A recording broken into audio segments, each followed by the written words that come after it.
Okay, let's just dive right in. We are coming to you as the AFCON 2025 quarterfinal stage is wrapping up here in Morocco. It's been an incredible tournament so far. It really has. So today, on January 10th, we're going to quickly break down the results, see where things stand, and get a clear picture of that final semifinal bracket.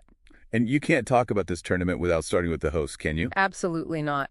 The big story is Morocco. Their 2-0 win over Cameroon yesterday was just so decisive. It was. And Brahim Diaz, I mean, the tournament's top scorer, he's just been on fire. And now they're in the semis, chasing their first title in 50 years on home soil. The emotion around that is, well, it's enormous. It is, but what's really fascinating to me, if you look at how they're playing, is just how much they rely on Diaz. It seems like their whole tactical approach runs through him. You think so? I do. If their next opponent, and we know who that is now, can somehow manage to isolate him, to shut him down, that completely changes the game, right? The pressure then shifts right back onto the rest of that Moroccan team.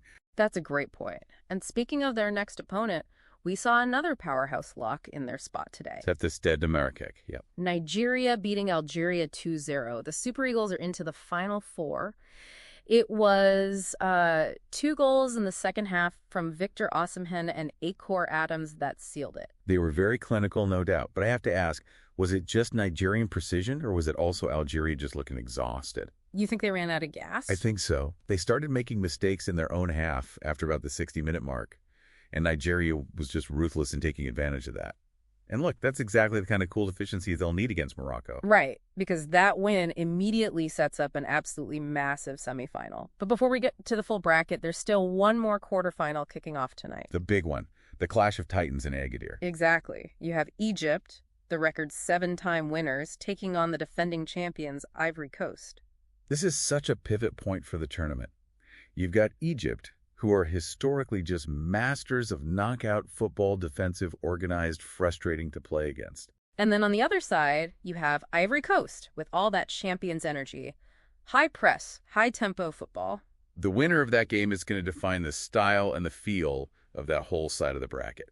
And here's a little logistical detail I found interesting. The Nigeria game in Marrakesh today was actually pretty chilly.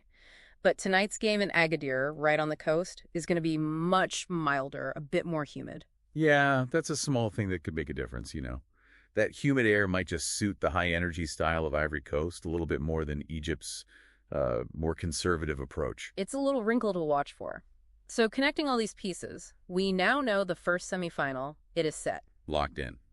January 14th in Rabat. Semifinal 2 will be the host nation, Morocco versus Nigeria. That's the one. That's the match everyone has circled on their calendar. But what about the other side of the bracket? So semifinal 1 is also on January 14th, but that one's up in Tangier. And that's where Senegal is waiting. Exactly. Senegal is just waiting patiently to find out if they'll face Egypt or Ivory Coast. But the big takeaway from today is that Nigeria's victory doesn't just get them to the semis. No, it means they walk straight into the lion's den. Into the capital city, Rabat, to face a Moroccan team with the entire country behind them. It's huge. So let's wrap this up. For you, the fan, what does this all mean? We know our final 4 teams, essentially. Morocco, Nigeria, Senegal, and then the winner of tonight's huge game. We've got our key players to watch, Diaz, Osimhen, Adams, and the narratives are just perfectly set up. Which brings us to, I think, the big question we should leave you with. Go on. The atmosphere for Morocco has been called electric, and it's been a huge advantage. But now they face a disciplined, clinical team like Nigeria. The pressure of that 50-year wait is immense. So on January 14th... Will that passion, that home crowd, be their biggest advantage, or will it actually become their heaviest burden? Is it the history, the crowd, or just the simple tactical matchup against Nigeria that will be the real deciding factor? Something to think about.